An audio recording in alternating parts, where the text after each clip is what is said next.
अरे क्या सासू माँ, आप तो हाथ धोकर के मेरे पीछे पड़ चुकी हैं। जीने देंगी या नहीं देंगी?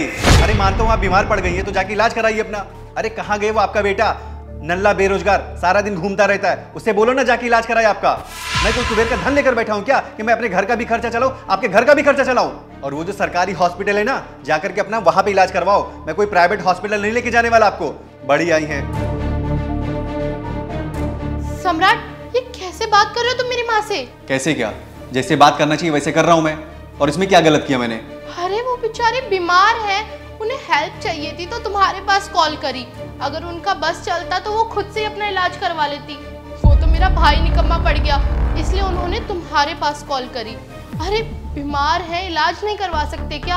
अब मेरे पैसे तो इस घर खर्च में जाते हैं, मैं ही खर्चा दे देती।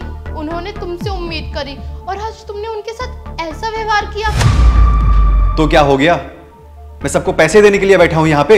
अरे माँ है वो मेरी, उनका इलाज ही तो करवाना था। और ये तुम कैसे बात कर रहे हो? इज्जत से बात करो, मम्मी है वो मेरी। ये सब ना मैंने तुमसे ही सीखा है। मतलब? जैसे तुम मेरी माँ से बात करती हो, बस वैसे मैं भी तुम्हारी माँ से बात करता हूँ। क्या बोल रहे हो तुम? मुझे कुछ समझ नहीं आ रहा। अच्छा, तुमको समझ में नहीं आ रहा है?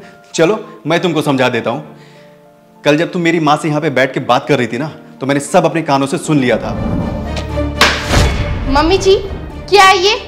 30,000 बिल आया आपकी दवाइयों का? अरे आपको शर्म नहीं आती क्या? अपने बहू और बेटे के घर में पड़ी हुई हो। अरे कुछ तो सोचो, कहाँ से इतना खर्चा करे? इतनी दवाइयों का बिल कहाँ से आता है आपका? आपको शर्म नहीं आती है क्या? कब तक करेंगे हम? हमारे भी खर्चे हैं, हमारे घर का भी खर्चा है, बस बोझ बनी पड़ी हुई हो। बहू, मैं तेरी सास हूँ, अपनी सास से कोई ऐसे बात करता है?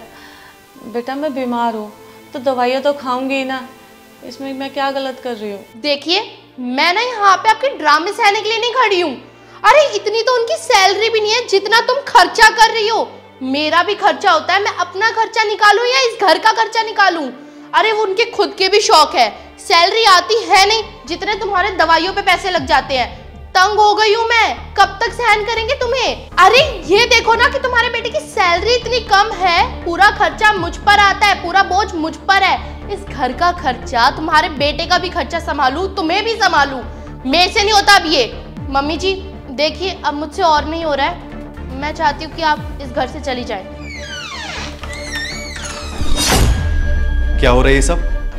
कुछ नहीं, वो बस बिल आया था दवाइयों का, तो मैं माँ को बस यही समझा रही थी कि दवाइयाँ टाइम से लें। अब इतनी महंगी महंगी दवाइयाँ हैं, टाइम से नहीं लेंगी तो इनकी तबीयत खराब हो जाएगी ना, बस वही समझा रही थी। हाँ माँ, मुस्कान सही तो कह रही है। टाइम पे दवा नहीं लोगी तो तबीयत कैसे सही होगी जल्दी?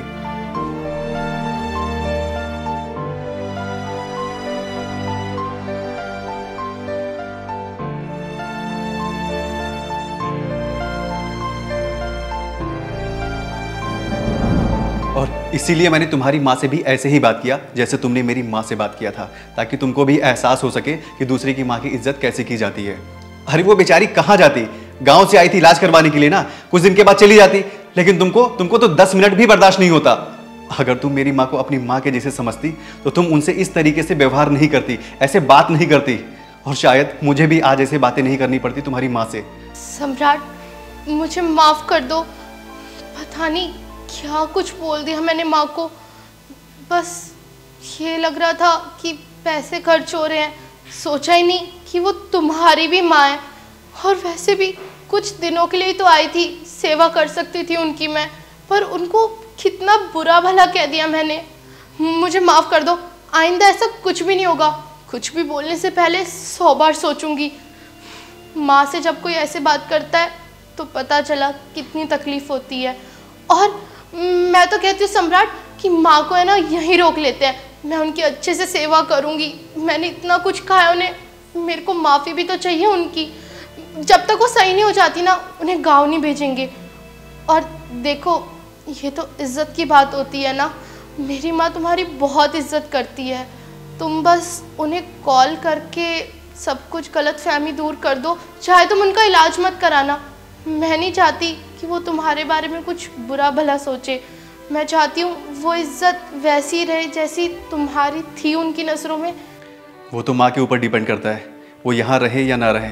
और रही बात तुम्हारी माँ की, तो तुम टेंशन मत लो, मैंने उनको कोई कॉल नहीं किया है। वो तो मैं ड्रामा कर रहा था ताकि तुमको एक अच्छी सीख मिल सके, समझी तुम?